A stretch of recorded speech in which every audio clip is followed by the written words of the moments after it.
جی دوستو، شام کی صورتحال کو آپ سب لوگ دیکھ ہی رہے ہوں گے. بڑی تشویشناک صورتحال ہے اور ڈماسکس تک تو پہنچ ہی گئے ہیں. کلیمز آ رہے ہیں کہ بھئی اب بس حافظ بشار الاسد کی رجیم فال ہو گئی ہے یا ہونے والی ہے. تو یہ ایک تشویشناک چیز ہوئی ہے، اور اسرائیل میں آبویسلی بڑی خوشیاں منائی جا رہی ہوں گی آج، کیونکہ ان کا تو پلان یہی تھا. اور آگے بھی بہت پلانز ان کے ہیں. پہلے تو دیکھیے نا، حماس نے 7 اکتوبر کو جو کیا وہ کیسے ہوا، وہ بھی ایک کہانی ہے. لیکن حماس کو انہوں نے ڈی کیپیسیٹیٹ کیا، عسکری اعتبار سے مکمل طور پہ ختم ہی کر دیا. اور اس کے بعد جو میں پہلے پریڈکٹ کرتا رہا تھا کہ پھر حزب اللہ کی باری آئے گی. حزب اللہ کو انہوں نے ان کے لیڈر کو شہید کیا، حسن نصر اللہ کو، اور اس کو بھی ایک لحاظ سے ختم کر دیا. اور پھر سیریا بڑا امپورٹنٹ تھا. میں پہلے بھی کہتا رہا تھا کہ جب حزب اللہ سے یہ نمٹ لیں گے تو پھر سیریا کی باری آئے گی. اور ہوا یہی کہ جو وہاں پہ اپوزیشن تھی، ریبلز تھے، ان کو یہ فنڈنگ تو بڑے عرصے سے امریکہ کر ہی رہا ہے ان کی. تقریباً 2012 سے ہی تقریباً $1 بلین کی فنڈنگ ہو رہی ہے. اور یہ پہلے القاعدہ ISS کے لوگ ہی تھے، ISIL کے ہی. اور یہ جو جولانی صاحب ہیں اب یہ لیڈ کر رہے ہیں ساری ملٹری کیمپین کو. اور اب لگتا کچھ یہی ہے کہ حافظ جو اسد بشار الاسد ہیں، اب ان کا بھی جو ہے معاملہ جس طرح صدام حسین کے ساتھ ہوا عراق میں، یا معمر القذافی کے ساتھ ہوا لیبیا میں. اب یہ نہیں معلوم کہ آیا وہ اب ڈماسکس سے جائیں گے یا وہیں رہیں گے، کیا ہوگا. لیکن میرا اپنا خیال یہ ہے کہ وہ ڈماسکس چھوڑ جائیں گے، جس طرح اشرف غنی کابل چھوڑ کے چلے گئے تھے. اب یہ کہاں جاتے ہیں؟ عراق جاتے ہیں، ایران جاتے ہیں، روس جاتے ہیں، وی ڈو ناٹ نو. لیکن میرا اپنا خیال ہے شاید یہ روس میں جا کر پناہ لیں، کیونکہ ایران اگلا نشانہ ہوگا امریکہ کا بھی اور اسرائیل کا بھی. وہاں بھی کوششیں یہی ہوں گی کہ رجیم کو وہاں چینج کیا جائے، وہاں پہ افراتفری پیدا کی جائے. تو یہ وہ سارے حالات ہیں جو بڑے دکھ دینے والے ہیں، دکھی کرنے والے حالات ہیں مسلمان دنیا کے. اور قصور مسلمان دنیا کا ہی ہے.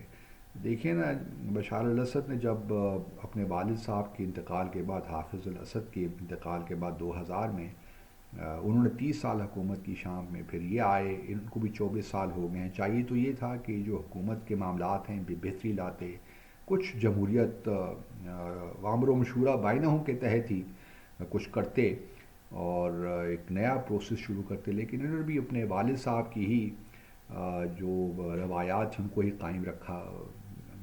سخت آپریشن، اور کیونکہ سنی میجورٹی ملک ہے اور وہ خود شیعہ ہیں، الوائٹ ہیں، تو یہ بھی ایک معاملہ چل رہا تھا شام. جس طرح عراق میں صدام حسین سنی تھے اور میجورٹی جو پاپولیشن کی تھی وہ شیعہ تھی، تو وہاں بھی یہی بے چینی تھی اور بالآخر صدام حسین کو جانا پڑا. اس میں ایران کا بھی ہاتھ تھا. تو اور پھر امریکہ وغیرہ کا بھی ایک انٹرسٹ کنورج کر رہے تھے. تو یہاں بھی یہی معاملہ ہے. لیکن سوال یہی پیدا ہوتا ہے کہ مسلمان دنیا کب جاگے گی، کیونکہ یہ اسرائیل کو تو دیکھیے نا، بن نتن یاہو کو تو پے در پے کامیابیاں مل رہی ہیں. اور اب تو وہ ایک بالکل جس طرح ماسٹر کی طرح پوری مسلم دنیا کو تباہ و برباد کر رہا ہے. اب دیکھنا یہ ہے کہ جولانی صاحب کیا کرتے ہیں. اگر وہ شام کا کنٹرول ان کو ملتا ہے تو ان کی کیا پالیسیز ہوتی ہیں. لیکن یہ یاد رہے کہ ایران کے لیے سیریا بہت امپورٹنٹ تھا، رشیا کے لیے بھی تھا. ان کا بھی تارتوس میں جو نیول بیس تھا وہ بڑا امپورٹنٹ تھا، خاص طور پہ میڈیٹرینین میں، ایسٹرن میڈیٹرینین میں ان کا جو یہاں پہ اسٹریٹجک امپورٹنس تھی ان کی. لیکن رشیا خود اس وقت گھرا ہوا ہے یوکرین میں، تو اس کے پاس وہ کیپیسٹی نہیں ہے کہ وہ شام کو بچا سکے. اس طرح ایران بھی اس وقت بڑی بری حالت میں ہے جو ہم نے دیکھا.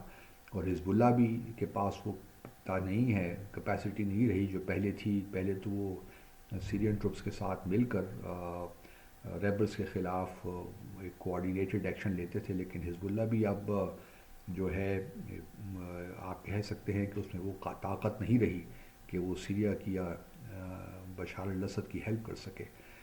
تو یہ معاملات اب ایسے ہو گئے ہیں کہ اس سے فلسطین کے مسائل کو یا اور کشمیر کے مسئلے کو کافی نقصان پہنچا ہے میں سمجھتا ہوں.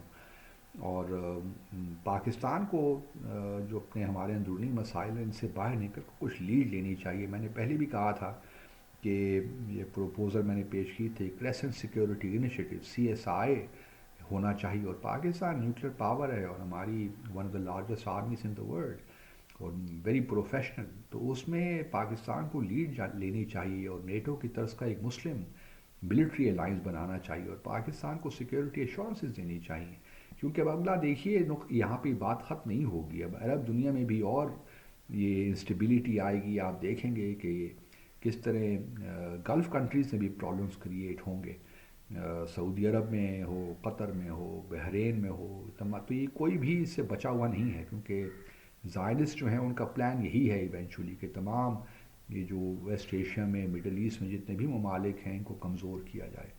تو ضرورت اس امر کی ہے کہ مسلمان دنیا یکجا ہو، اور سب سے پہلے ایران اور سعودی عرب کو یکجا ہونا ہے، اور سعودی ایران کا جو انفلوئنس ہے، جو خدشات ہیں گلف کنٹریز کے، ان کو بھی دور ہونا چاہیے۔ لیکن کیا یہ ممکن ہے؟ کیا امریکہ اسرائیل یہ سب کچھ ہونے دیں گے؟ یہ ایک بہت بڑا کویسچن ہے، کیونکہ لگتا نہیں ہے کہ سعودی عرب اور UAE ان ممالک کو اس چیز کا ادراک ہے۔ گو کہ سعودی عرب نے ایران کے ساتھ اپنے ڈپلومیٹک ریلیشنز ریسٹور کیے اور کچھ بات چیت آگے بڑھی بھی، لیکن کیا اب یہ معاملات ختم ہو جائیں گے، یہ ایک ہی پیج پہ آ جائیں گے؟ ایسا ہوگا نہیں ہوگا ہمیں نہیں معلوم، لیکن سوال یہی پیدا ہوتا ہے کہ جب تک ایران اور سعودی عرب کے درمیان اور گلف کنٹریز کے درمیان ایک لحاظ سے جو ریلیشن شپ میں اس وقت ایک ڈسٹرسٹ ہے وہ ختم نہیں ہوگا، میوچل ٹرسٹ نہیں پیدا ہوگا، اس وقت تک مسلمان دنیا اس طرح ہی ڈیوائڈ رہے گی اور یہی حالات چلتے رہیں گے۔ تو میری اپنی تو خواہش یہی ہے کہ کسی طور مسلمان دنیا اور پاکستان کو اس میں لیڈ لینی چاہیے۔ پاکستان کا ہمیشہ سے ایک بڑا کردار رہا ہے، یہ الگ بات ہے کہ اس وقت ہمارے پاس وہ اکنامک اسپیس نہیں ہے، لیکن کوئی بات نہیں، دنیا میں یہ ہوتا رہتا ہے، لیکن اب کیونکہ ہمارے پاس اور بہت چیزیں ہیں، اسٹرینتھس ہیں ہماری جس کو ہمیں استعمال کرنا ہے، اور آپ دیکھیں گے خود بخود، جس طرح میں نے کہا ایک بار ہم انیشیٹو لیں گے تو خود بخود ہمارے لیے اکنامک اسپیس ہی بن جائے گی۔ CSI جو ہے کریسنٹ سیکیورٹی انیشیٹو، اس سے بہت سی راہیں پاکستان کے لیے بھی کھل جائیں گی، لیکن ہمیں اب سوچنا پڑے گا اگر سیریا فال ہو جاتا ہے، اگر دیکھتے ہیں کہ جولانی صاحب پھر کیا کرتے ہیں، یہ بڑی امپورٹنٹ بات ہوگی، لیکن مجھے کیونکہ ان کو ہیلپ اسسٹنس ملتی رہی ہے امریکہ سے، اسرائیل سے، تو مجھے کوئی زیادہ اچھی امیدیں وابستہ نہیں ہیں ان سے، لیکن یہ ایک المیہ ہے مسلمان دنیا کا، ہمیں سوچنا ہے کہ ہمیں کس طرح آگے بڑھنا ہے۔ کیا اسرائیل کو اس طرح ہی ایک چھٹی مل جائے گی جس طرح بھارت کو بھی کھلی چھٹی مل گئی ہے یہاں پہ، تو کیا اسرائیل کو بھی ہم کھلی چھٹی دے دیں گے؟ تو یہ بہر سوچنے کی باتیں ہیں، اللہ سے دعا ہے کہ کچھ ہمیں سوچنے کی توفیق دے۔